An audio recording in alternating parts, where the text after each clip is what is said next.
हमने पिछले हफ्ते और उसके पहले हफ्ते में भी हमने पहले पत्रस से कुछ सच्चाइयाँ हमने सीखी हैं। और जैसे कि मैं आपको हमेशा से ही बताता हूँ कि बाइबल के वचनों को आपको पढ़ना है, क्योंकि तभी आपको पता चलेगा कि परमेश्वर का उद्देश्य क्या है। ओके, क्योंकि बहुत सारे लोग आजकल वचन से ही प्रचार करते हैं, लेकिन उनको ये नहीं पता कि उस समय के जो प्रचारक थे या यीशु मसीह के जो चेले थे, उन्होंने जो प्रचार किया उनके प्रचारों में और आजकल के प्रचारों में बहुत फ़र्क हमको सुनने को या देखने को मिलता है। और यही एक कारण है कि हम लोग बाइबल का अध्ययन कर रहे हैं, क्योंकि हम चाहते हैं कि जब आप बाइबल का अध्ययन कर रहे हैं, बाइबल के एक एक वचनों को पढ़ते हुए आप गुजर रहे हैं, तो आपको पता चलना चाहिए कि बाइबल में एक्चुअली लिखा क्या है ना। क्योंकि कई बार हम ये कह सकते हैं कि ये प्रचारक सच में बाइबल से प्रचार कर रहा है या नहीं कर रहा है। और यदि आप मेरी ही बात लो, आप ये भी कह सकते हो मुझको कि आप जो बातें बता रहे हो, जो विचार आप हमसे साझा कर रहे हो, क्या ये परमेश्वर के वचन के आधार पर है या नहीं।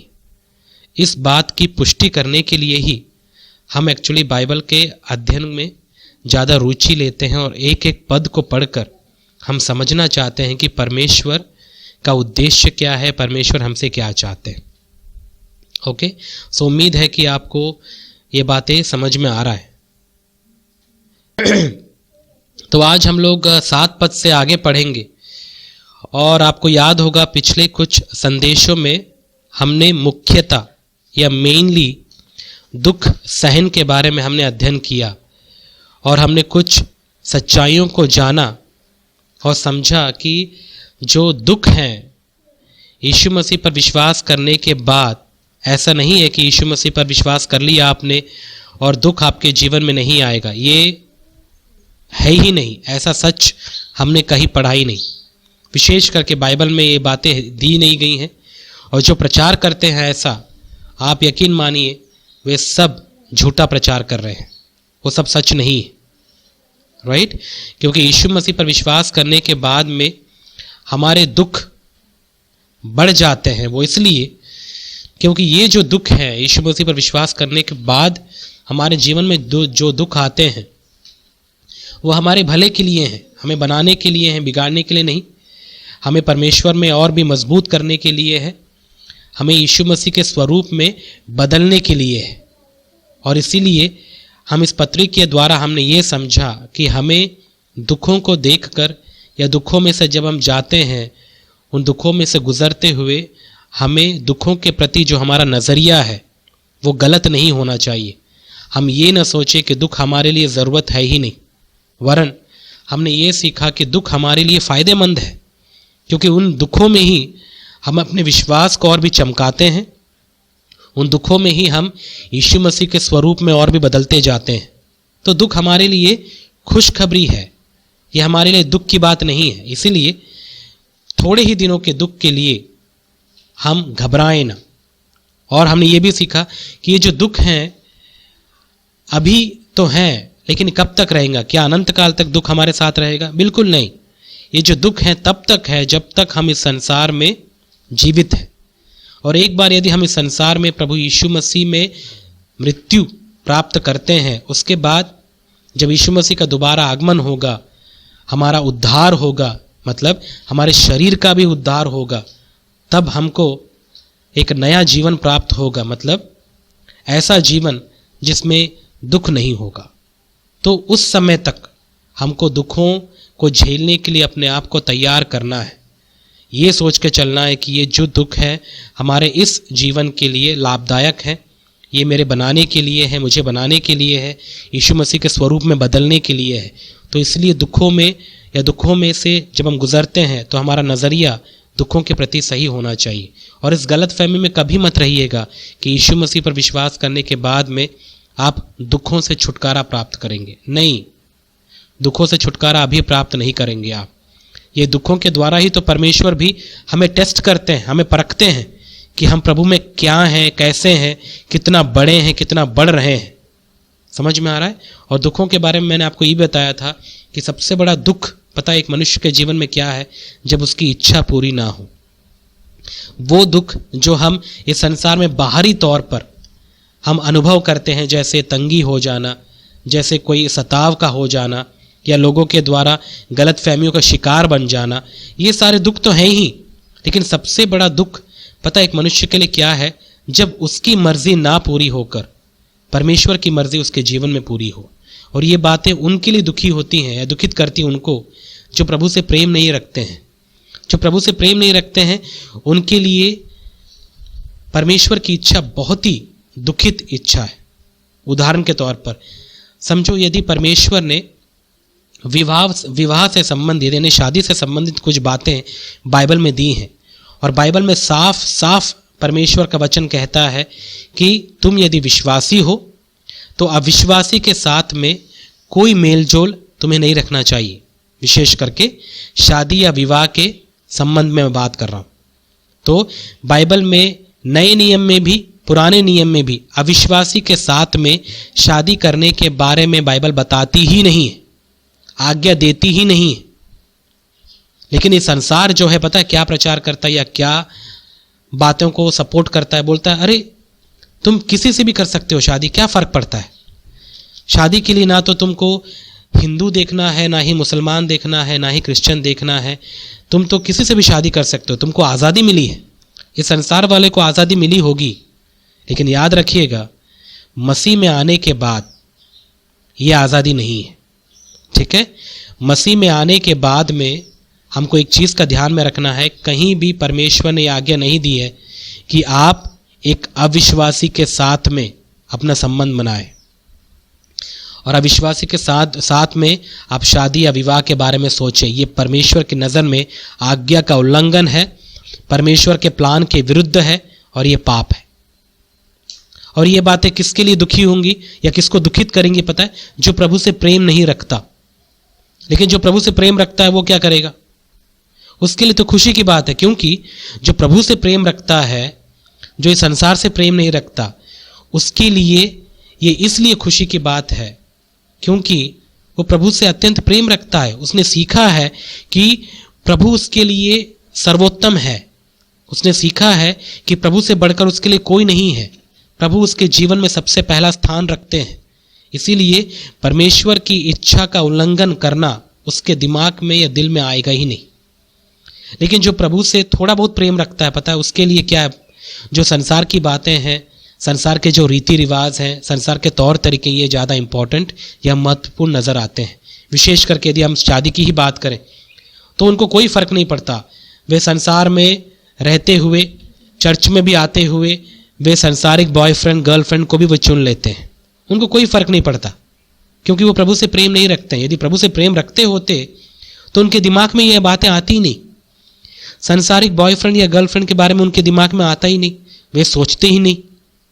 वे हमेशा ये सोचते मैं वही करूँगा या वही करूँगी जो परमेश्वर के वचन में है, जो परमेश्वर को अच्छा लगता है।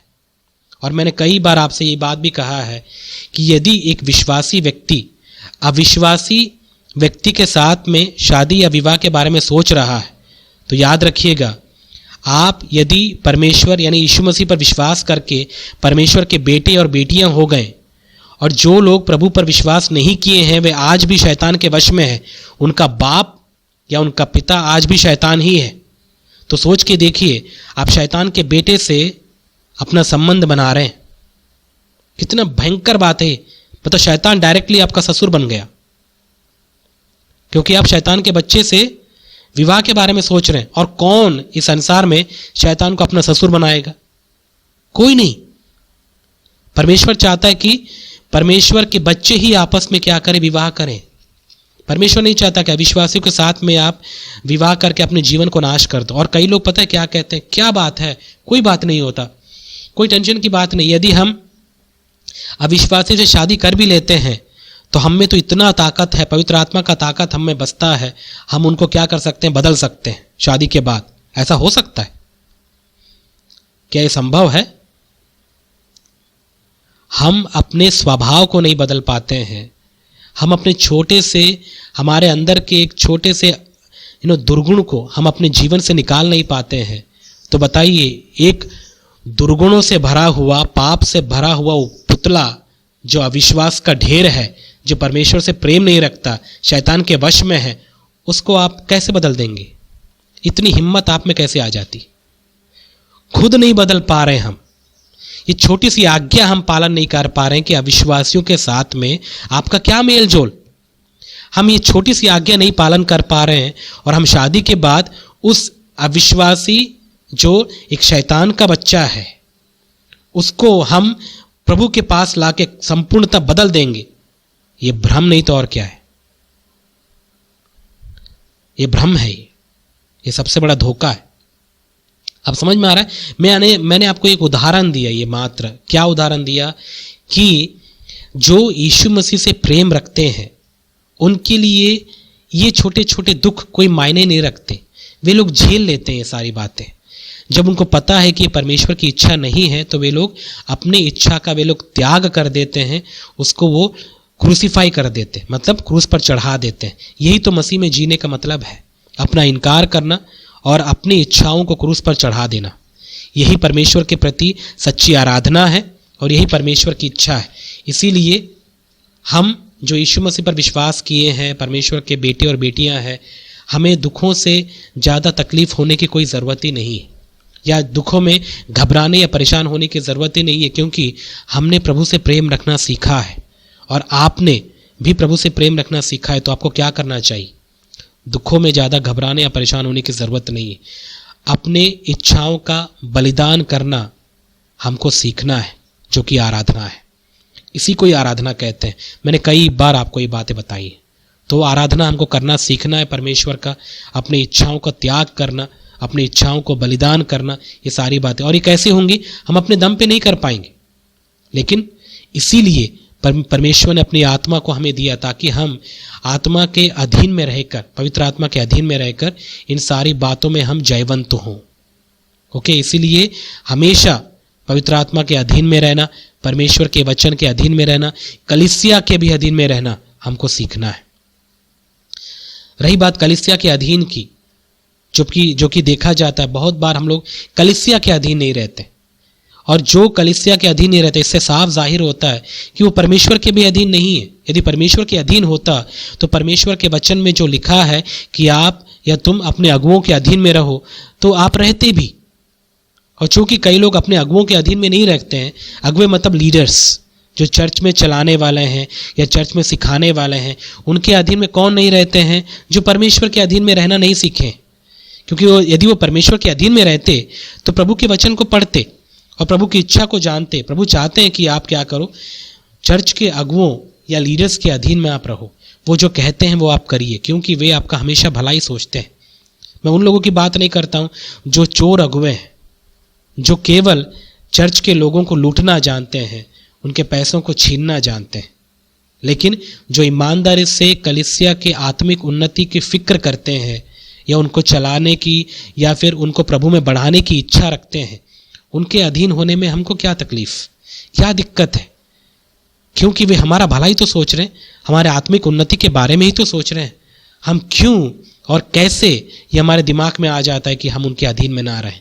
इसीलिए मैं आपसे विनती करता हूँ, जो कुछ भी आपको प्रभु में वचनों के द्वारा हो या जैसे मेरे ज़रिए हो या फिर कई बार जितेंद्र भाई भी आपको कुछ बातें बताते होंगे चर्च में बड़े होने की वजह से, आप उनकी बातों को मानिए, जो वो आपसे कहते हैं वो करिए। क्योंकि यदि वे आपसे आपके या खुद के फायदे के लिए कुछ बातें कहते तो बात अलग होती, लेकिन यदि वो आपके आत्मिक उन्नति के बारे में यदि आपसे कुछ कह रहे हैं तो आपको उनकी बातें सुननी चाहिए। यदि मैं भी आपके आत्मिक उन्नति की चिंता करते हुए कुछ बातें आपसे सामने सामने कह रहा हूं तो आपको क्या करना चाहिए? उन बातों को स्वीकार करना चाहिए, परमेश्वर का वचन समझकर, परमेश्वर का भय मानकर। इसलिए चर्च में बताए जाने वाले हर एक बातों को आप मानिए। यदि ऐसी बातें जो परमेश्वर के विरुद्ध यदि आपको लगती हैं तो उन बातों को मानने की ज़रूरत नहीं है।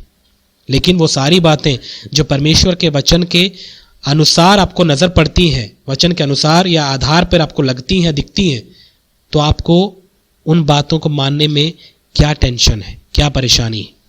यदि आप नहीं मानते हैं तो आप परमेश्वर के वचन के विरुद्ध जीने वाले हो जाएंगे। इसीलिए मैं आपसे विनती करता हूं कि आप इन सारी बातों में अधीनता में रहते हुए परमेश्वर की महिमा करें, और यदि आपको दुख भी होता है इन बातों को मानने के लिए, तो अपने आप को प्रभु के हाथों में सौंपें।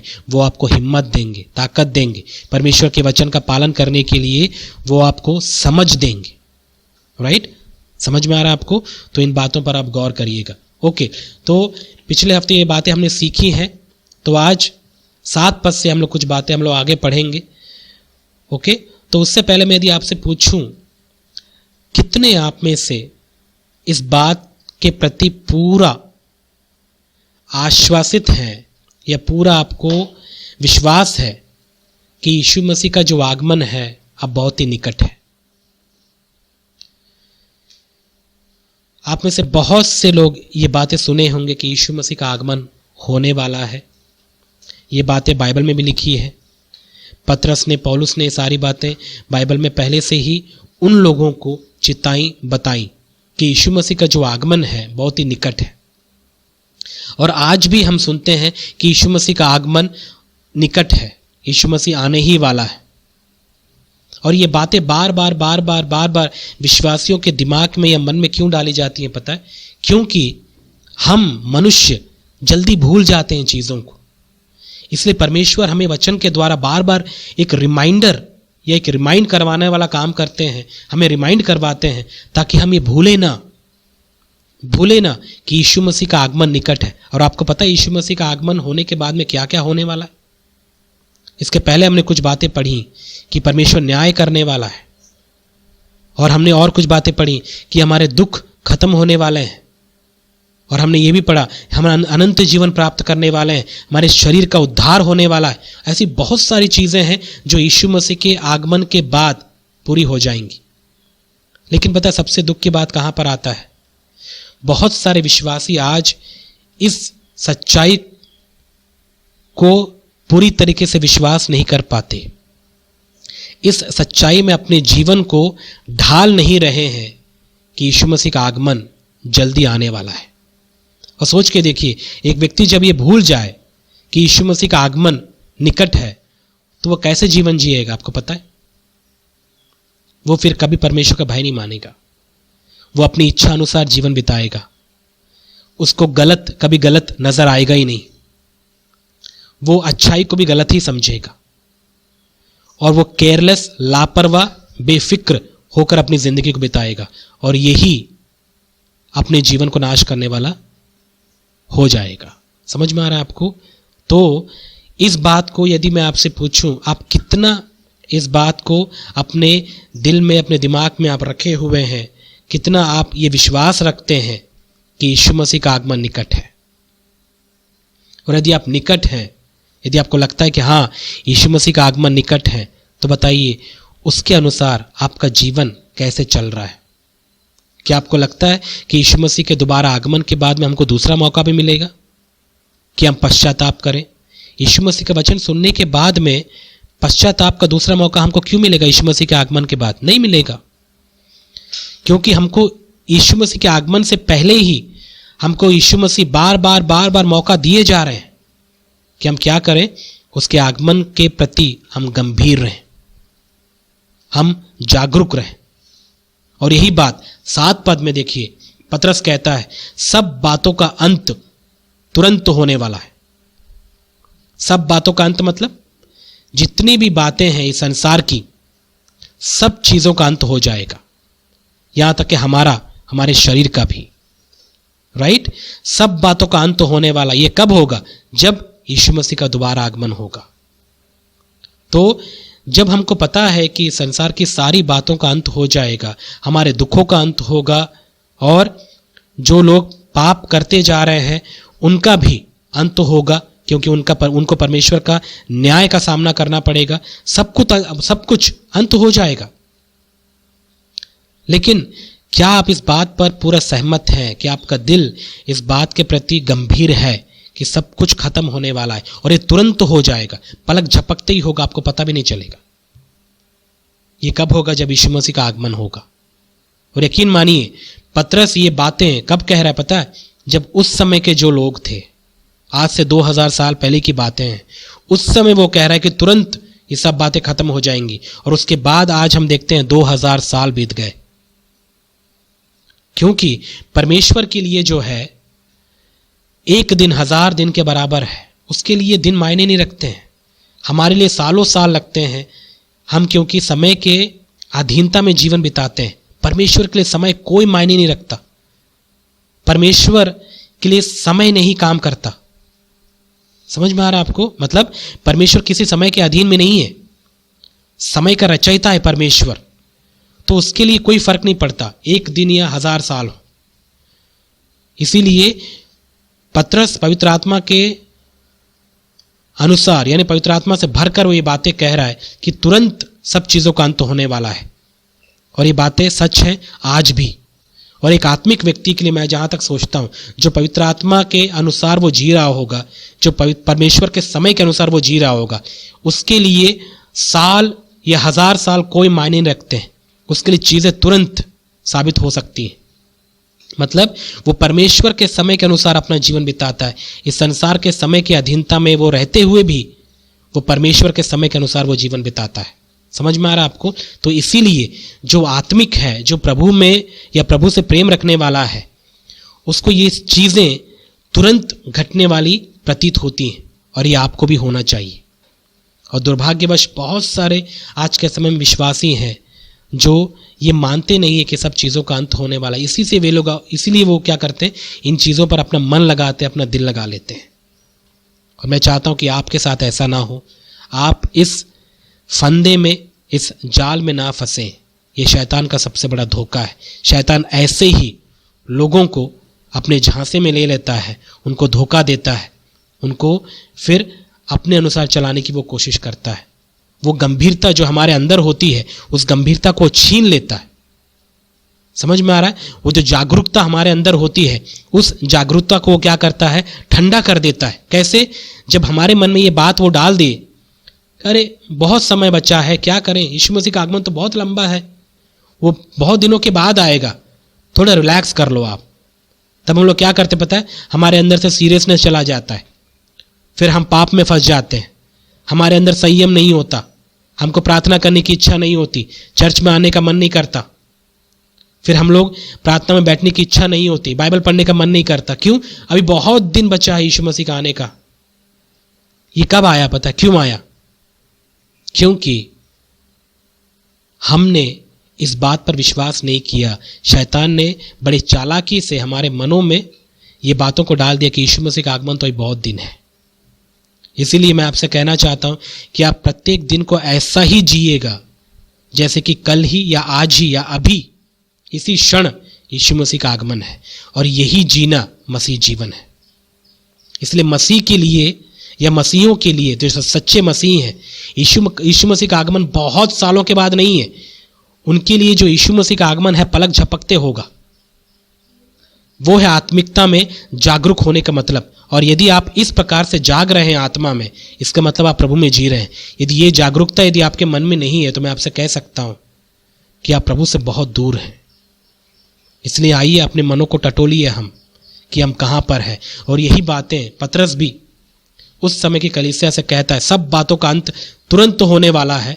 इसलिए करना क्या आपको, संयमी होकर प्रार्थना के लिए सचेत रहो। संयम रखते हुए, मतलब सेल्फ कंट्रोल या पेशेंस रखते हुए आपको क्या करना है, जागरूक रहना है, जागते हुए अपने जीवन को बिताना है, सोते हुए नहीं।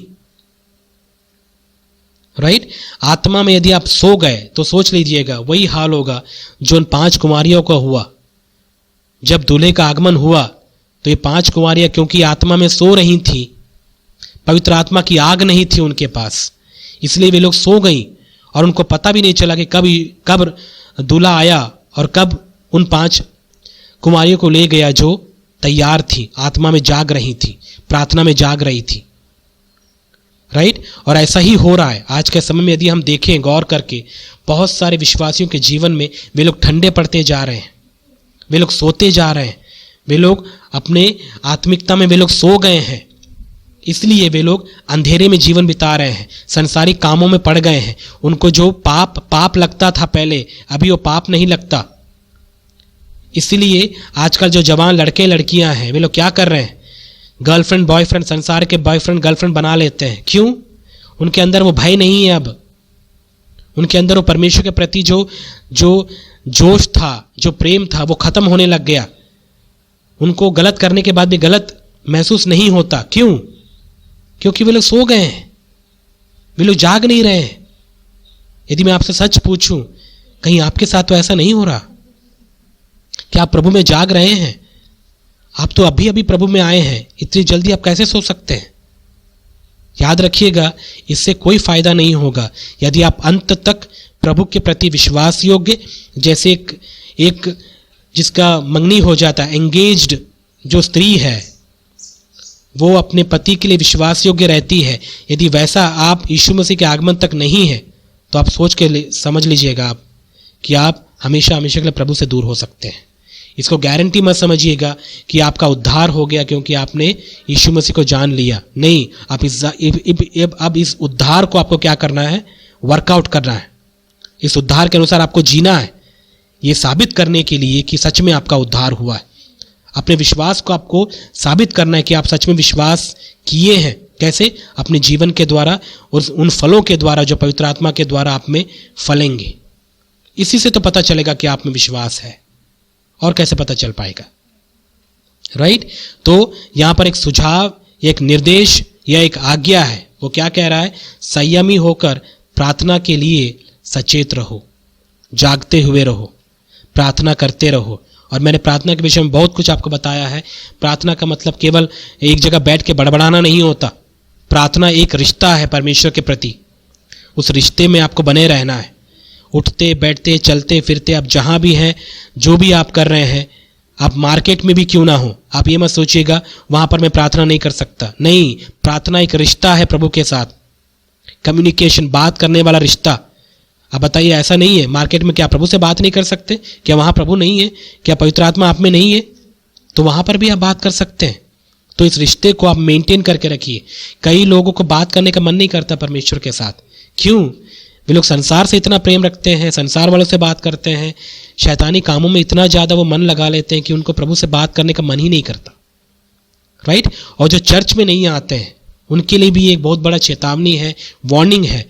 प्लीज़ आप चर्च में आइए। चर्च में आएंगे, आप लगातार परमेश्वर के वचन से अपने मनों को शुद्ध रखते जाएंगे, परमेश्वर का वचन सुनते रहेंगे, आपको वार्निंग्स मिलते जाएंगे, परमेश्वर आपसे बात करेगा, आपको प्रोत्साहन करता रहेगा अपने वचन के द्वारा। इससे आप प्रभु में जागरूक रहेंगे। और सोच के देखिए, जो कई कई दिनों तक, कई कई महीनों तक चर्च में नहीं आते, उनका क्या हाल होता होगा। आपको लगता है वो प्रभु में एकदम ज्वलनशील होते होंगे, उनमें जोश रहता होगा? कैसे रह सकता है? हो ही नहीं सकता। क्योंकि चर्च में आने के बाद या चर्च में आके सब एक जगह इकट्ठे होकर जब हम परमेश्वर के वचन को सुनते हैं, तभी तो हम एक दूसरे के विश्वास को समझ पाते हैं, उनमें हम बढ़ते हैं, मजबूत हो जाते हैं। इसलिए संगति एक बहुत इंपॉर्टेंट और बहुत ही महत्वपूर्ण एक हिस्सा है मसीह जीवन का। बिना संगति के आप जी नहीं पाएंगे। बिना संगति में आए, बिना अपने आत्मिक परिवार से मिले आप कैसे पलेंगे, बढ़ेंगे? यदि आप आत्मिक परिवार को तुच्छ समझते हैं, इसका मतलब आपको सांसारिक परिवार आपको ज़्यादा मायने रखता है। और सांसारिक परिवार आपको क्या परोसेगा पता है? सांसारिकता की बातें, सांसारिकता के विचार, और आपको पूर्णतः सांसारिकता में बदल देने वाला वो लोग होगा या समूह होगा। इसीलिए सांसारिक समूह के साथ में आप कम समय बिताएं। और यदि आपको रहना भी पड़ता है, क्योंकि हम जानते हैं आपके आसपास सारे सांसारिक लोग ही हैं, लेकिन उनकी गंदगी को अपने दिलों में आप पड़ने ना दें, गिरने ना दें। ये आपको ध्यान रखना है। यही तो है मसीह जीवन। हम कीचड़ में रहते हुए भी हम अपने दामन को साफ रखने की भरपूर कोशिश करते हैं पवित्र आत्मा की ताकत से। और यदि आप गंदे हो गए तो बताइए, दोबारा कौन साफ करेगा? दोबारा कौन बलिदान होगा? फिर से यीशु मसीह को आना पड़ेगा क्या हमको फिर उद्धार देने के लिए, फिर क्रूस पर मरने के लिए? ऐसा बार बार नहीं होगा। इसीलिए एक बार यदि आपको उद्धार मिला है, उस उद्धार में आपको बने रहना है। कैसे? सचेत रहिए, संयम से, है ना, जागते हुए, सीरियस रहना है, अलर्ट रहना है और गंभीर रहिए आप। मैं तो कहने की बात यह है कि प्रभु में यदि आप हैं तो आपको सीरियस होना बहुत जरूरी है। संसार वालों के लिए पता है यीशु मसीह पर विश्वास करना एक मजाक है, और आजकल के समय में कई विश्वासियों के लिए भी एक मजाक ही लगता है। अरे मसीह पर विश्वास करना क्या है? चर्च में जाना है, कुछ वचन सीखना है, प्रार्थना थोड़ा बहुत कर लेना है, चलो, है ना, बस आशीषें मिलती जाएंगी। ये बहुत बड़ा मजाक है परमेश्वर का। ऐसा नहीं है। हर कोई आशीष नहीं पाता प्रभु से। वही प्राप्त करेगा जो प्रभु में है, जो यीशु मसीह में है, क्योंकि आशीष और कहीं है ही नहीं। आशीष केवल मसीह में है, और यदि आप मसीह में हैं तो आप आशीषित हैं। यदि मसीह से बाहर हो गए आप अपने मन मर्जी करते हुए, तो आपको आशीष नहीं मिलेगा। संसार में केवल श्राप है। इसलिए हम बोलते हैं ना, या हम विश्वास करते हैं कि मार्ग एक केवल क्या है? यीशु मसीह ही मार्ग है जिससे हम जीवन प्राप्त करते हैं। इसका मतलब जब तक एक व्यक्ति यीशु मसीह में है, वो आशीषित है और वो जीवन को अनुभव कर रहा है। और यदि व्यक्ति यीशु मसीह को छोड़कर यदि वो संसार से फिर लगाव करने लगे, या संसारिकता में चले जाए, या संसार में बढ़ जाए, वो उसका मतलब है कि उसने यीशु मसीह को त्याग दिया, और वो ऐसे एक क्षेत्र में आ गया जहां पर केवल श्राप है, जहां पर केवल दंड है। इसलिए यीशु मसीह में जो है उन पर दंड की आज्ञा नहीं है। लेकिन जो यीशु मसीह से बाहर हो गए हैं, जो कि कई लोग यीशु मसीह में आने के बाद करते हैं ऐसा, यीशु मसीह को जान लेते हैं, यीशु मसीह को जानने के बाद फिर वो अपने संसारिकता में फिर चले जाते हैं, जिसको वो बोलते हैं भटक जाना, बैकस्लाइड हो जाना, फिसल जाना, गिर जाना, फिर वो पाप में गिर जाते हैं। उनका क्या होगा? उनका क्या होगा? जो अविश्वासियों का होगा, क्योंकि उन्होंने खुद अपनी मर्जी से यीशु मसीह को त्याग के संसारिकता में लगाव रखते हुए, संसारिकता से प्रेम रखते हुए संसारिकता में चले गए। इसीलिए जो प्रभु की आज्ञा नहीं मानता वो संसार से प्रेम रखने वाला है। इसलिए इन बातों को आप गंभीरता से लीजिए। मैं बार बार आपको इन बातों के प्रति आपको गंभीर इसलिए करता हूँ, या आपको चेतावनी इसलिए देता हूँ, ताकि संसार में जो गंध है वो बहुत जल्दी एक व्यक्ति को लिपट सकता है। यदि हम इसको परमेश्वर के वचन से धोए ना, तो मैं आपसे सच कहता हूं कि आप बहुत जल्दी मैले हो सकते हैं। इसीलिए चर्च को मिस मत करिएगा, जो हमारी संगति है उसको मिस मत करिएगा। परमेश्वर के वचन को लगातार सुनते रहिए। जब भी आपको ऐसा लगे कि आपके मन में, आपके दिल में मैल चढ़ रहा है, आप प्रभु के वचन से अपने आप को साफ करिए, ताकि आपको प्रभु की वाणी, प्रभु की आवाज़ बहुत ही सीधे सीधे और आसानी से सुनाई दे। एक बार ये मैल का चादर चढ़ गया, पाप का चादर, फिर से याद रखिएगा ये परत को फिर आप निकालना मुश्किल हो जाएगा। इसीलिए कई लोगों को परमेश्वर की आवाज़ सुनाई नहीं देता। इसलिए कई बार परमेश्वर का वचन पढ़ने के बाद में परमेश्वर के वचन की उन गुप्त बातों को समझ नहीं आता। क्यों कई लोगों को परमेश्वर की बातें समझ नहीं आती? क्योंकि वो लेयर चढ़ गया आंखों में और कानों में, इसलिए उनको दिखता नहीं है। पाप क्या है नहीं दिखता, इसलिए उनको सुनाई नहीं देता परमेश्वर जब उनसे बात करते हैं। क्यों? मैल की परत, इस संसार की परत, पाप की परत उनके आंखों को, कानों में चढ़ गया, इसलिए वे अंधे हो जाते हैं और वे बहरे हो जाते हैं। और मैं नहीं चाहता कि आप अंधे और बहरे होकर अपने जीवन को बिताएं, क्योंकि यीशु मसीह के कोड़े खाने से हम चंगे हुए हैं। तो आप चंगाई को अनुभव करते रहिए, राइट? यीशु मसीह के कोड़े खाने से यदि हम चंगे हुए हैं तो उस चंगाई में आप बने रहिए। जब तक आप यीशु मसीह में हैं आप चंगे हैं। यीशु मसीह से यदि बाहर हो गए आप, नाना प्रकार की बीमारियों का ढेर हो जाएंगे आप, क्योंकि शैतान भयंकर तरीके से जैसे एक शेर होता है, इसलिए बाइबल में भी लिखा है शैतान जो है गरजने वाले सिंह के समान इस ताक में है कि वो कैसे और किसको कब फाड़ खाए। उसका शिकार आपको बनने की जरूरत नहीं है। इसीलिए मुझे बार बार आपको चिताना पड़ता है, राइट? ये बातें क्यों पतरस कह रहा है? क्योंकि पतरस को समझ में आ गया था कि सब बातों का अंत तुरंत हो जाएगा। इसलिए वो भी अपने कलीसिया के लोगों को चिता रहा है, वार्न कर रहा है। क्या कह रहा है? कि तुम संयमी बनो, सीरियस हो जाओ, गंभीर हो जाओ। भले ही तुम दुखों में से जा रहे हो, लेकिन गंभीरता से जीवन बिताओ और जागरूक रहो, सो मत, अलर्ट रहो। और कई बार ये अच्छा भी होता है, परमेश्वर हमारे जीवन में दुखों को भेजते हैं ताकि हम अलर्ट रहें। नहीं तो यदि दुख नहीं आएंगे तो हम सो जाएंगे बड़े आराम से, हमें कोई फिक्र ही नहीं होगा, लापरवाह हो जाएंगे हम लोग। इसलिए प्रभु को धन्यवाद दीजिए कि कई बार आपके जीवन में ऐसे दुख आते हैं, ऐसे तकलीफ होते हैं, जिससे परमेश्वर आपको फिर से जागने की एक बेल बजाते हैं ताकि आप जागो, थोड़ा आप प्रभु के पास रहो, उसके साथ नजदीकियां बढ़ाओ। आप समझ में आ रहा है आपको? तो ये बातें पतरस उनसे कह रहा है, और कुछ बातें वो कह रहा है कि सब बातों का यदि अंत हो रहा है तो और तुम्हें कैसे जीवन बिताना चाहिए। देखिए विश्वासियों के लिए 8वां पद, सब में श्रेष्ठ बात यह है कि एक दूसरे से अधिक प्रेम रखो। हमें एक दूसरे से प्रेम रखने के बारे में तो बताया गया, लेकिन यहां पर पतरस कुछ और बातों को बता रहा है और उसमें कुछ और जोड़ते हुए कह रहा है अधिक प्रेम रखो। मतलब हमारे जो प्रेम का जो स्तर है, लेवल है, उसको और भी बढ़ाओ। ऐसा नहीं है कि मैं इस व्यक्ति से प्रेम करता हूं 10%, काफी है, नहीं। प्रेम एक जीवन जैसा है, प्रेम एक पौधे जैसा है। पता है, जब हम प्रभु में जानते हैं या प्रभु में जब आ जाते हैं, हमें प्रेम का बीज बोया जाता है। और जब ये आपने देखा, किसी बीज को हम जब बोते हैं तो बीज हमेशा वहां मिट्टी में दबा हुआ नहीं रहता और बीज बढ़ता है। 1 साल के बाद देखेंगे बीज बढ़कर एक प्लांट यानी एक पौधा बन जाता है। उसके बाद अगले साल देखेंगे वो उतना ही नहीं रहता, फिर उसके बाद थोड़ा और बढ़ता है। इसको बोलते हैं ग्रोथ, बढ़ना। और प्रेम जो है, परमेश्वर का प्रेम, वो ऐसा ही है। प्रेम का बीज यदि हमें बोया गया पवित्र आत्मा के द्वारा, तो आपको क्या लगता है, पिछले साल आप जितना प्रेम रखते थे अपने कलीसिया वालों के साथ में, इस साल आपका प्रेम कम हो जाएगा? यदि कम हो गया तो मैं आपसे कह रहा हूं कि बहुत भयंकर काम हो गया आपके साथ। शैतान ने बहुत बुरी तरीके से आपको धोखा दे दिया।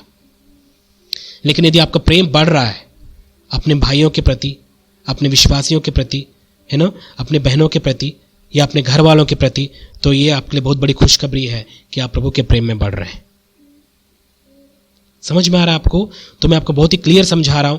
यहां पर पतरस इस बात को जोर देकर कहता है कि तुम अपने भाइयों और बहनों से एक दूसरे से और भी अधिक प्रेम रखो, और भी अधिक, क्योंकि ये बढ़ने वाला प्रेम है, ये एक जीवन है। जैसे पौधा बढ़ता है और बढ़ता ही जाता है, इसका कोई अंत नहीं है। और पता है, परमेश्वर का जो प्रेम है वो अनंत है। हमारा प्रेम आज है, हमारे मरने के बाद खत्म हो जाएगा, लेकिन परमेश्वर के प्रेम से जो भरा हुआ है वो अनंत प्रेम है, और अनंत प्रेम खत्म नहीं होता। इसलिए आप कभी भी ये नहीं कह सकते कि मैं इससे इतना ही कर सकता हूं, मतलब आपने लिमिट कर दिया उसको। मैं अपने मम्मी पापा से केवल 20% प्यार करता हूं, क्यों? 30 नहीं, 60 नहीं, 70 नहीं। इसका मतलब आपने परमेश्वर के प्रेम को लिमिट कर दिया। आपने इतना ही है, बस इतना ही है परमेश्वर का प्रेम। प्रभु की हर एक आशीषें अनंत आशीषें हैं, पता है, जिसमें प्रेम भी शामिल है, जो सबसे महत्वपूर्ण है और सबसे सर्वश्रेष्ठ बात है। यहां पर हम पढ़ते हैं सबसे श्रेष्ठ बात है ये। कुछ भी यदि आप कर रहे हैं, चर्च में आप आ रहे हैं, चर्च में आप बैठ रहे हैं, वचन को सुन रहे हैं, इन सबसे बढ़कर यदि मसीहों की यदि कोई पहचान यदि है तो वो है उनका प्रेम, उनमें परमेश्वर का प्रेम है। और इस प्रेम में बढ़ने की सुझाव या सलाह या आज्ञा पतरस उस समय के कलीसिया वालों को दे रहे हैं, और ये बातें हमारे लिए भी लागू करती हैं। और मैं ये बातें आपको दोहरा रहा हूं, आपको चिता रहा हूं कि आप भी इन बातों पर गौर करें। एक दूसरे के प्रति आपका प्रेम कम नहीं होना चाहिए, आपका प्रेम ठंडा नहीं होना चाहिए। आप ये ठान लीजिए, आज मैं इससे या अपने भाई और बहन से इतना प्रेम करता हूं, मैं अगले साल और भी इससे बढ़कर अपने भाई के प्रति, अपने बहन के प्रति प्रेम में बढ़ना चाहता हूं, और मैं उनसे प्रेम रखना चाहता हूं। राइट? ये है प्रभु के विश्वास में या प्रेम में बढ़ने का मतलब। प्रभु में बढ़ने का मतलब ये है। यदि कोई कहता है कि मैं प्रभु में बढ़ रहा हूं और वो अपने भाई और अपने बहन से नफरत कर रहा है, तो सोच के देखिए वो क्या है। वो झूठ है, वो गलत है। राइट? समझ में आ रहा है? तो ऐसे धोखे में आप मत रहिएगा। आपका प्रेम बढ़ना चाहिए, और यदि आपका प्रेम एक दूसरे के प्रति बढ़ेगा तो आप हमेशा यही चाहोगे कि आपका भाई, आपकी बहन भी प्रभु से अत्यधिक प्रेम करती रहे।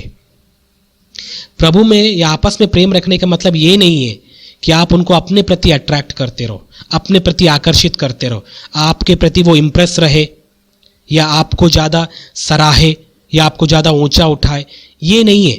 परमेश्वर का प्रेम हमेशा हमको प्रभु के प्रति अट्रैक्ट करता है और हमेशा चाहता यही है कि जो दूसरा भाई या बहन है वो प्रभु के प्रति अट्रैक्ट हो। खुद के प्रति अट्रैक्ट करने वाला ये सांसारिक प्रेम है। संसार वाले क्या चाहते हैं पता है? यदि मैं एक अच्छा काम करता हूँ, यदि मैं प्रेम से बातें भी करता हूँ तो मेरे प्रति अट्रैक्ट हो जाए, मुझे वाह वाह करे और बोले वाह कितना अच्छा प्रेम करने वाला है, कितना अच्छा आदमी। लेकिन परमेश्वर का प्रेम ऐसा नहीं होता।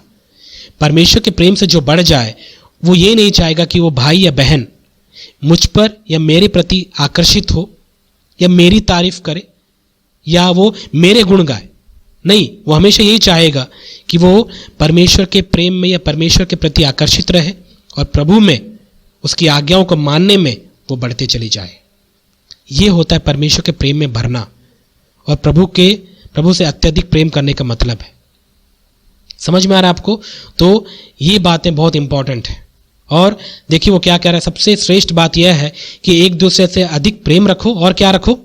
क्यों करने बोल रहा है पता है ये प्रेम? क्योंकि प्रेम अनेक पापों को ढांप देता है।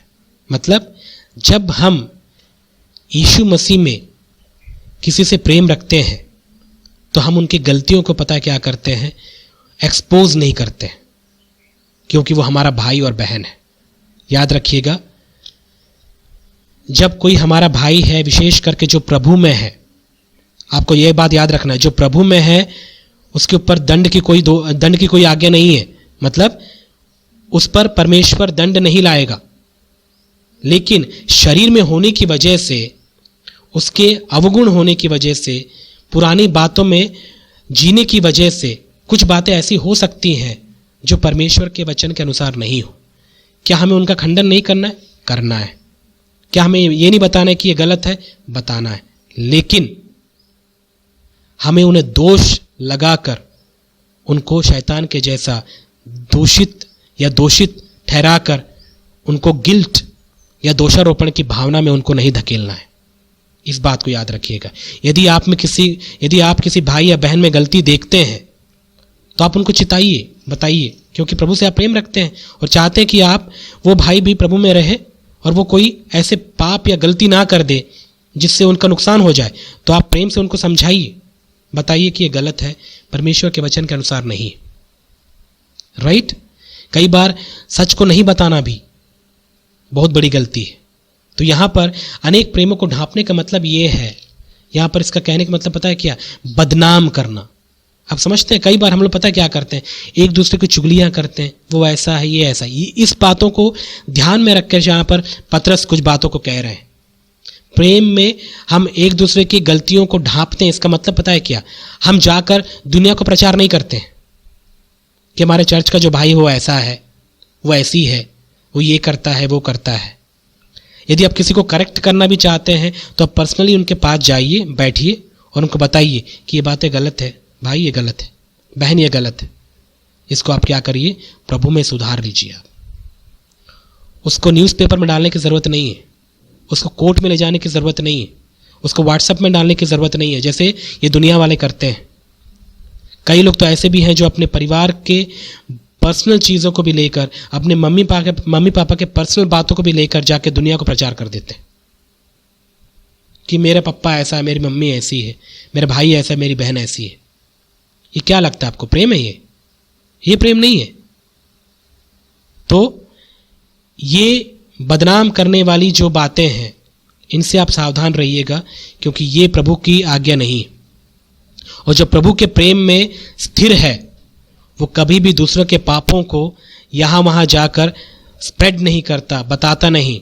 इसलिए हमेशा क्या करिएगा, हमें अपने चर्च की बातों को चर्च तक ही सीमित रखना है।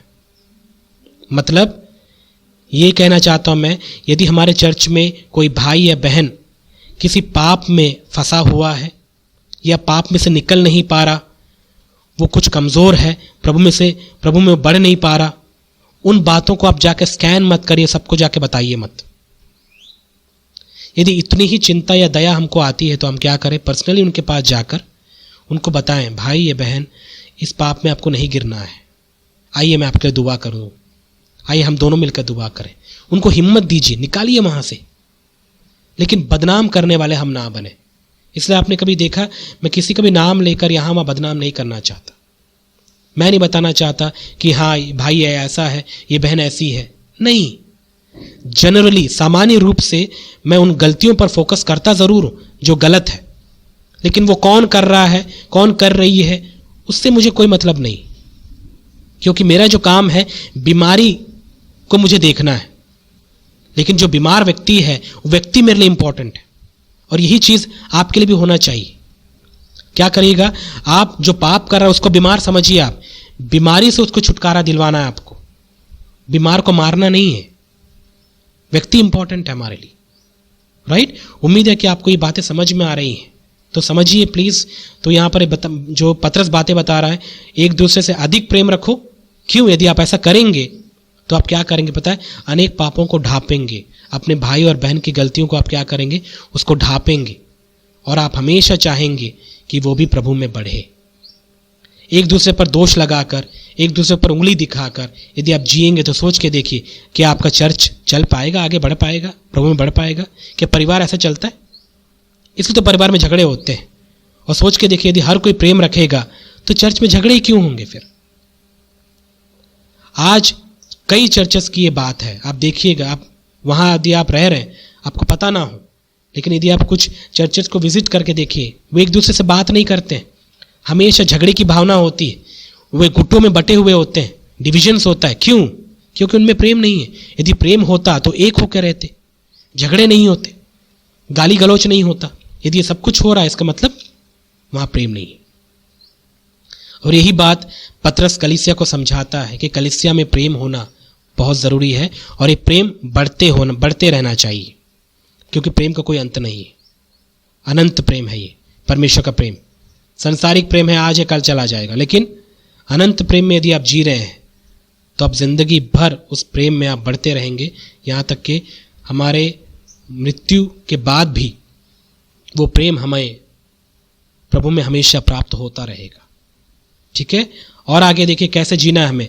9वां पद, बिना कुड़कुड़ाए एक दूसरे का अतिथि सत्कार करो। अब बताइए, अतिथि सत्कार मतलब क्या होता है? इंग्लिश में हम इसको हॉस्पिटैलिटी बोलते हैं।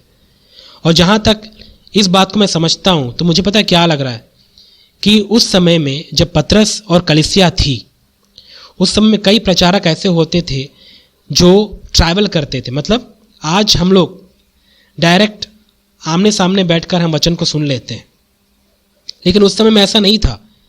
उस समय में कोई फैसिलिटी नहीं था, ना फ़ोन था, ना कम्युनिकेशन का कोई ज़रिया था।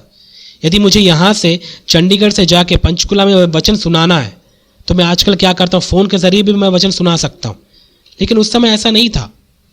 तो उनको क्या करना पड़ता था, वहाँ से उनको ट्रैवल करना पड़ता था, जाना पड़ता था वहाँ तक। तो ऐसे यात्रा करने वाले या इधर उधर घूमने वाले प्रचारक बहुत हुआ करते थे उस समय जब पतरस था। ऐसे ही तो उन्होंने वचन सुनाया, ऐसे तो उन्होंने वचन फैलाया है ना। उस समय कोई लेटर या पोस्ट बॉक्स ऐसा कुछ था नहीं, फ़ोन नहीं था। तो वे कैसे वचन सुनाते थे एक दूसरे को, कैसे सुनाते थे? वे एक जगह से दूसरी जगह वे जाते थे, ट्रैवल करते थे, यात्राएं करते थे। और क्योंकि वे लोग यात्रा करते थे, उनको भी ज़रूरतें होती थी, उनको खाने की ज़रूरत होती थी। वे कोई बहुत बड़े बिजनेसमैन तो थे ही नहीं, क्योंकि वो प्रभु के काम के लिए निकले हुए थे। राइट, समझ में आ रहा आपको? तो एक जगह से दूसरी जगह जाने के लिए वे अपना खर्च करते थे। उनको कपड़ा चाहिए होता था, रहने का जगह चाहिए होता था। तो वे लोग क्या करते थे, कहीं भी वे लोग जाते थे वहाँ पर कुछ दिन वे लोग रहते थे। और किसका काम कर रहे होते थे? प्रभु का काम।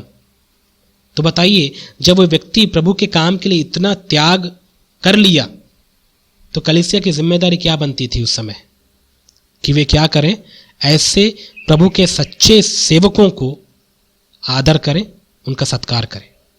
कैसे? उनको जगह देकर, उनको खाना खिलाकर, उनके जो भी शरीर से संबंधित ज़रूरतें हैं वो पूरी करके। ऐसे उस समय किया करते थे, उस समय भी। लेकिन कई लोग ऐसे थे उस समय, हो सकते हैं कई विश्वासी ऐसे भी रहे होंगे जो अतिथि सत्कार को ज़्यादा ध्यान नहीं देते थे। अरे छोड़ो यार, अपने मतलब के लिए आया होगा। होते थे कई लोग अपने मतलब के लिए आते थे। और पता है सबसे बड़ी दुख की बात क्या है, जो अपने मतलब के लिए आते हैं ना, लोग उनका ही ज़्यादा सम्मान करते हैं, ज़्यादा उनका सत्कार करते हैं। और वे आते हैं बड़े आसानी से, बड़े खुशी से आते हैं, और वहाँ पर अतिथि सत्कार वे लोग प्राप्त भी करते हैं, बाद में लूट के ले जाते हैं। उनका बड़ा इज्जत होता है, जैसे आज के समय में भी हो रहा है। एक व्यक्ति सूट बूट में आता है, बड़ा सा कॉन्फ्रेंस या बड़ा सा एक मीटिंग अरेंज करता है, लाखों लोग आते हैं वहां पर, हजारों लोग आते हैं, और वहां पर वो क्या करता है, अच्छा से एक संदेश देता है, 2-3 चमत्कार कर देता है, और बाद में बोलता है लाओ भाई तुम्हारे पास जितना है प्रभु को दान दो। आपको दिखता नहीं है सेवक को ज़रूरत है, और वहाँ से भीख मांग के ले जाता है।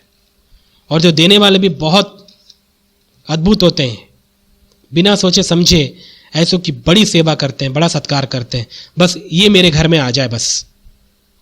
और जो सच्चे सेवक होते हैं, जो मांगते नहीं है, ईमानदारी से प्रभु की सेवा करते हैं, उनको घर में जाने के बाद पूछते भी नहीं है, पानी तक नहीं देते उनको। ये कौन सा प्रेम है ये? अब आप बोलेंगे क्या आपने अनुभव किया? मैं अनुभव किया हूं इसलिए बता रहा हूं मैं आपको, राइट? अनुभव किया हूं इसलिए बता रहा हूं। आप चंडीगढ़ में जब आप रह रहे हैं, आप देखिए वहां पर कैसी सेवाएं हो रही हैं, कितनी बड़ी बड़ी सेवाएं हो रही वहां पर, राइट? लेकिन जो सच्चाई से जो प्रचार कर रहे हैं, जो वचन सुना रहे हैं, उनका क्या होता है? उनको पानी तक नहीं पूछा जाता। और वो वहीं पर नहीं, यहां पर मैं आप अनुभव कर पा रहा हूं ये बातें, राइट? तो ये बहुत ही बुरा हाल है विश्वासियों के अंदर। इससे एक बात पता चलता है, विश्वासी जो है ना, वे संसारिक हैं। वे आत्मिक होते तो आत्मिक प्रचारकों का सम्मान करते, आत्मिक प्रचारकों का सत्कार करते।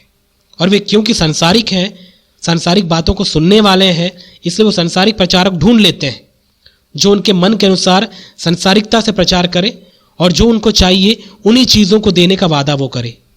और जो ऐसा प्रचार करते हैं, खुशी खुशी वे लोग सब कुछ उनको दे देते हैं। इससे साफ पता चलता है कि वे कौन है, प्रभु के है ही नहीं। लेकिन जो प्रभु के लोग हैं, वे लोग परखते हैं, वे जानते हैं कि प्रभु के लोग कौन है, प्रभु के सच्चे प्रचारक कौन है, किसको देना चाहिए, किसको नहीं देना चाहिए। आज कितने ही विश्वासी लोग अपने धन को, अपनी संपत्ति को ऐसे भीख मांगने वाले सेवकों को दान दे देते हैं, ये सोचकर कि ये प्रभु का दास है। उनको पता नहीं है कि वो प्रभु का यदि दास होता तो कभी भूल के भी नहीं मांगता, खराई से प्रचार करता, भले उसको इज्जत मिले या ना मिले।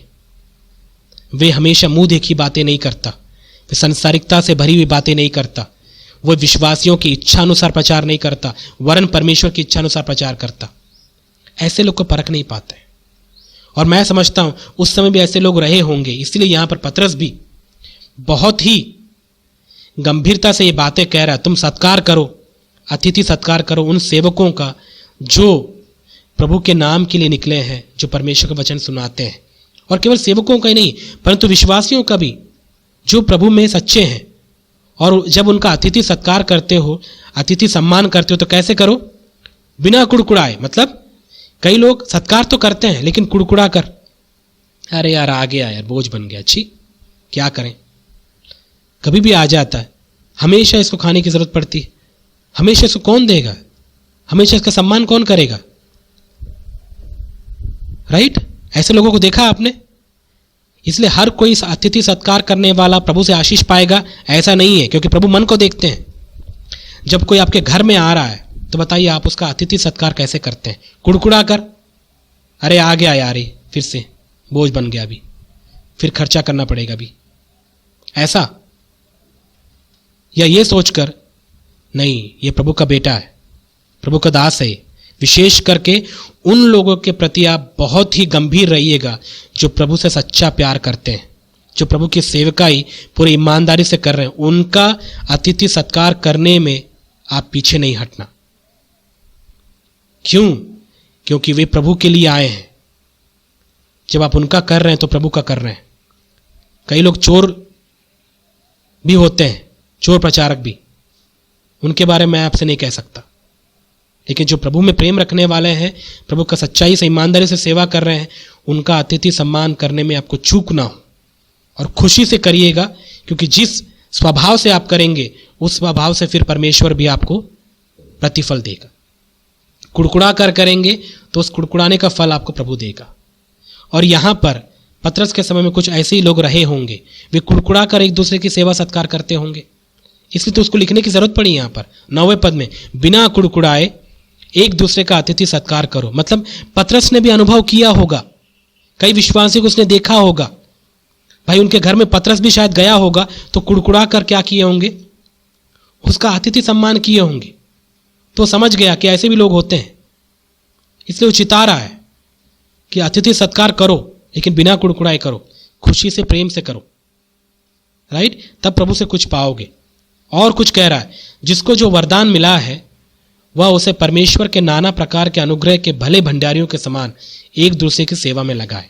अब वरदानों की बात, अब बताइए, जब हम चर्च में आते हैं तो क्या आपको परमेश्वर ने भिखारी बना दिया? आत्मिक तौर पर क्या आप भिखारी हैं, लंगड़े लूले हैं? बताइए। कई लोग का एक शिकायत होता है, पता है क्या बोलते हैं, प्रभु ने ना मुझे आशीष ही नहीं दिया, प्रभु ने ना मुझे कोई वरदान ही नहीं दिया, मुझे कुछ नहीं आता, मुझे कुछ आता ही नहीं। ऐसे रोने धोने वाले बहुत से मिलेंगे आपको चर्च के अंदर। मुझे कुछ नहीं आता। पानी देना आता है? खाना बना खिलाना आता है? बताइए। और क्या क्या आता है? झाड़ू मारना आता होगा कि उसके लिए भी कहीं से डॉक्टरेट का डिग्री लाना पड़ेगा, झाड़ू कैसे मारते हैं? आपको एक बात समझना, ऐसा हो ही नहीं सकता। परमेश्वर के परिवार में आप पैदा हुए और बिना परमेश्वर के गिफ्ट के पैदा हुए, क्योंकि कलीसिया के अंदर परमेश्वर हर किसी को कुछ ना कुछ दान वरदान वो देते हैं। लेकिन पता है दुर्भाग्यवश क्या होता है, कई लोग को ये लगता है कि दान वरदान यही होते हैं जो 9 वरदान होते हैं, और जिसके पास शिक्षा का वरदान है प्रभु ने इसको ही आशीष किया, यही है असली सेवा। नहीं नहीं नहीं नहीं, ये गलतफहमी मत रहिए आप। एक शरीर में अलग अलग अंग हैं, ऐसा नहीं है कि हर एक अंग एक ही है, नहीं है, सब अलग अलग अंग हैं, सबका अपना अपना फंक्शन है, और जो अंग जैसा है उसको उसका प्रतिफल मिलेगा। सिर को सिर का प्रतिफल मिलेगा, हाथ को हाथ का प्रतिफल मिलेगा, कान को कान का प्रतिफल मिलेगा। इसीलिए बाइबल हमें हमेशा कहती है जो कलीसिया है वो एक देह के जैसा है, वो यीशु मसीह की देह है, और इस देह में अलग अलग अंग हैं, अलग अलग अंगों को परमेश्वर ने अलग अलग काम दिए। आपको इस बात से दुखी होने की जरूरत नहीं है, अरे मैं प्रचार नहीं कर सकता, मैं शिक्षा नहीं दे सकता, तो मत दो ना, नहीं दे सकते तो अब वो करो जो आप कर सकते हो।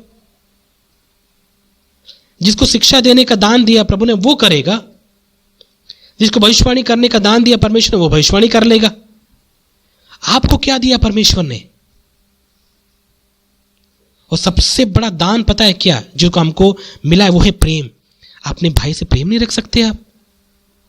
अपने भाई के लिए आप सेवा नहीं कर सकते? आप कलीसिया में जब हम जाते हैं आते हैं, आपको लगता है कि चर्च में थोड़ा सफाई कर सकते हैं? चर्च जहां पर बैठते हैं हम लोग, क्या वो सफाई करने के लिए भी आपको पूछना पड़ता है? पूछना पड़ेगा, नहीं कर पाएंगे आप। क्या वो सेवा नहीं है? मैं आपको सच बताऊं, यदि आप प्रभु के लिए एक गिलास पानी भी देते हैं तो वो सेवा है। ऐसा बाइबल में लिखा हुआ, यीशु मसीह ने बोला है। कोई एक कप यदि आपको पानी पिला दे, वो सेवा किया आपका, उसका प्रतिफल नहीं जाएगा। और जब ये सेवा हो सकता है तो सोच के देखिए, आप जिस जगह में इकट्ठे हो रहे हैं आराधना के लिए, वो आराधनालय, वहां पर यदि आप सेवा करते भी हैं, उस जगह का या फिर उस सेवा का जो भार है थोड़ा कम करते अपने सेवा के द्वारा, प्रभु आपको प्रतिफल क्यों नहीं देगा? इसलिए कुड़कुड़ाने की जरूरत नहीं है कि प्रभु ने मुझे कोई दान ही नहीं दिया, मैं टीचिंग ही नहीं कर सकता। कई लोग को लगता है। छोटे से छोटे काम को भी परमेश्वर सेवा समझते हैं। इसलिए सबसे पहली बात मैं आपसे यही कहना चाहता हूं, अपनी सेवा को पहचानिए आप। यदि मैंने आपको एक काम दिया, फॉर एग्जाम्पल जैसे आयुष को काम दिया, बेटा आप एक काम करो, आज है ना हमारे चर्च के ग्रुप में आप क्या करो, ये मैसेज को आप पोस्ट कर दो। ये क्या किया मैंने पता है? उस भाई को मैंने एक काम दिया और आयुष ने वो काम कर दिया। आपको क्या लगता है वो सेवा नहीं किया? सेवा था। क्यों? कोई मेरा पर्सनल काम तो था नहीं, वो प्रभु का काम में उसने हाथ बटाया। अब बताइए क्या ऐसी सेवा नहीं कर सकते हम?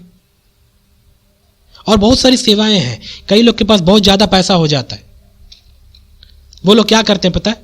एक दिन जाएंगे, एक रात में जाएंगे, कोई रेस्टोरेंट में बैठेंगे, 1000 रुपए खर्च कर दिए, 2000, या कोई मॉल में चले गए, वहां पर कोई सूट पसंद आ गया 5,000, या कोई शर्ट या पैंट पसंद आ गया 10,000 का खरीद लिए।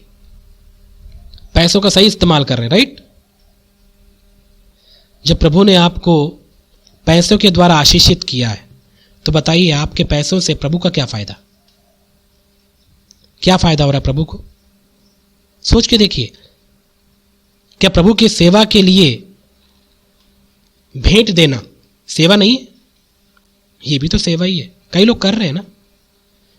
वे लोग प्रचार नहीं कर सकते, वे लोग शिक्षा नहीं दे सकते। शिक्षा देने का काम, प्रचार करने का काम परमेश्वर ने कुछ लोगों को दिया। लेकिन आप ये सोचिए कि मैं प्रभु के काम के लिए मैं क्या कर सकता हूं, मैं क्या कुछ कर सकता हूं। सेवा करने वाले जो सेवा कर रहे हैं उनके लिए यदि मैं थोड़ा भी आशीष का कारण बन गया तो वो लोग और भी अच्छे से कर पाएंगे। इसलिए मैं कई बार अपनी वाइफ के लिए धन्यवाद देता हूं। यदि मैं आज भला चंगा हूं, मजबूत हूं, उनके द्वारा सेवा किए जाने की वजह से, राइट। मुझे प्रॉपर खाना मिल जाता है, टाइम पे खाना मिल जाता है, टाइम पे मेरे सारी फैसिलिटीज पूरी हो जाती हैं। इस वजह से मैं वचन सुना पा रहा हूं, मैं तंदुरुस्त हूं। परमेश्वर भूल जाएगा इन बातों को। क्या ये सेवा नहीं है? सेवा है। तो इसीलिए अपनी सेवा को आप पहचानिए, आपकी सेवा क्या है। हो सकता है वो आर्थिक रूप से परमेश्वर की सेवा में दान देना हो या भेंट देना हो, या अपने टैलेंट, जो भी प्रभु ने आपको एक हुनर दिया है, कंप्यूटर का टैलेंट भी हो सकता है आपके पास में। बताइए उससे प्रभु का क्या फायदा हो रहा है, प्रभु के काम कैसे आगे बढ़ रहा है। यदि उससे कुछ हो रहा है, प्रभु ने आपको मोबाइल दिया, उससे बहुत कुछ आप कर सकते हैं। यदि उससे आप कुछ कर रहे हैं तो प्रभु का फायदा हो रहा है, उसका राज्य बढ़ रहा है। तो वो क्या है? वो भी तो सेवा है। और यहां पर पतरस पता क्या बता रहा है कि एक अच्छे भंडारी, भंडारी मतलब जो रेस्पॉन्सिबल पर्सन होता है, उसके समान आप क्या करिए, जो भी गिफ्ट प्रभु ने आपको दिए हैं उन सारे गिफ्ट को चर्च की सेवा के लिए लगाइए। आप एक दूसरे की सेवा के लिए, अपने फायदे के लिए नहीं। सबसे बड़ी दुख की बात, चर्च में कई टैलेंटेड लोग मिलेंगे आपको, लेकिन सब कोई अपने फायदे के लिए काम करते रहते हैं। चर्च के लिए कोई कुछ नहीं करता। मतलब यदि मैं बोलूं, अभी मैंने एक उदाहरण दिया आर्थिक वाला।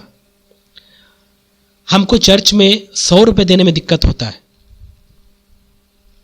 लेकिन हम मार्केट में जाके, मॉल में बैठ के या फिर कोई रेस्टोरेंट में बैठ के 2,000 फूंक देते हैं। बताइए क्या हुआ यहां पर?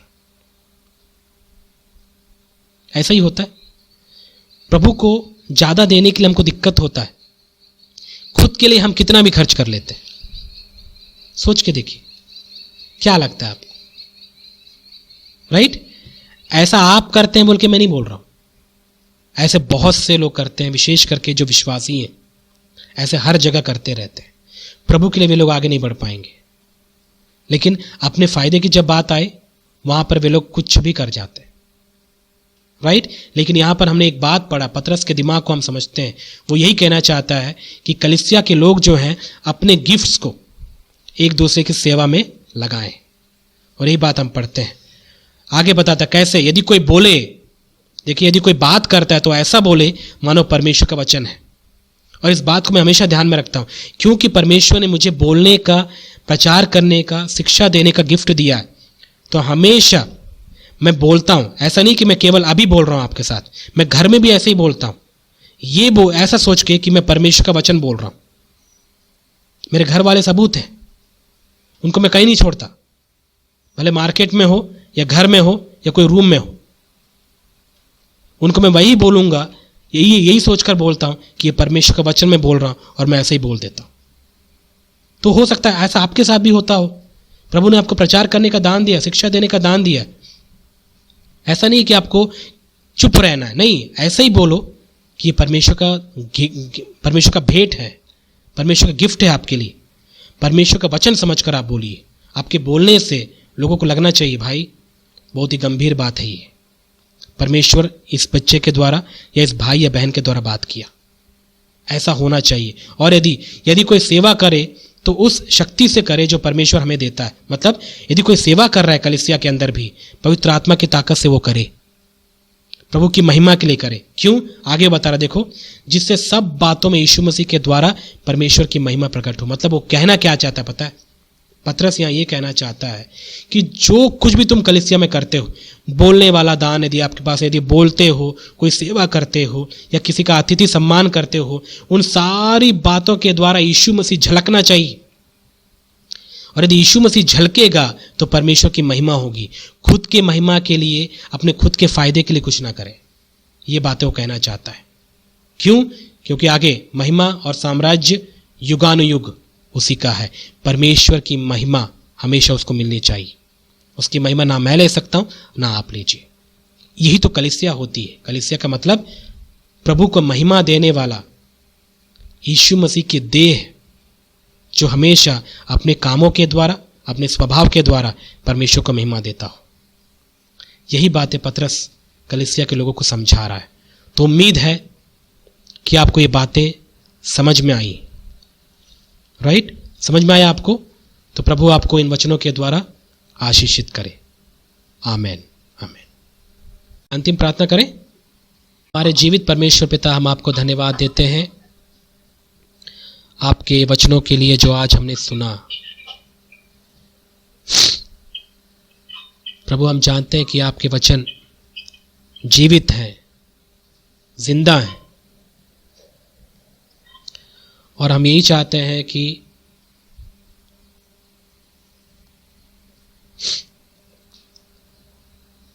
आप सहायता कीजिए कि हम इन बातों के अनुसार अपने जीवन को बिता पाएं।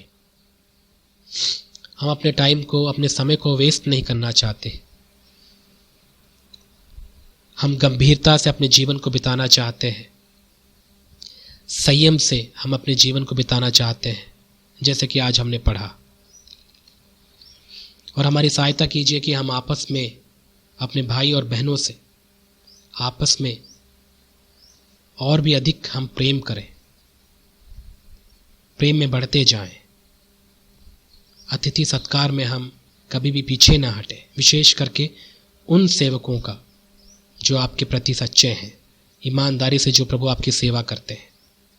सहायता कीजिए। और जो भी गिफ्ट, जो भेंट, जो वरदान आपने दिए हैं कलीसिया में, विशेष करके हमको, हम एक दूसरे की उन्नति के लिए, आपकी महिमा के लिए इस्तेमाल करना चाहते हैं, अपनी बड़ाई के लिए नहीं। हमारी सहायता कीजिए। हमारे भाई और बहनों में किसी को भी ऐसा नहीं लगना चाहिए कि प्रभु आपने उनको कोई वरदान नहीं दिया। आपने दिया है, उन्हें पहचानने के लिए उनको सहायता कीजिए। धन्यवाद देते हैं, जैसे कि पतरस ने कहा, सारी महिमा, साम्राज्य हमेशा युगानुयुग आपका ही है परमेश्वर। और ये बात सच है। इसलिए हम भी सारी आदर, महिमा, इज्जत आपको देते हैं और आपकी नाम की महिमा करते हैं। यीशु मसीह के नाम से हम प्रार्थना करते हैं। आमीन। मैं जी नहीं सकता, मैं जी नहीं सकता तेरे बगैर खुदा, मैं जी नहीं सकता।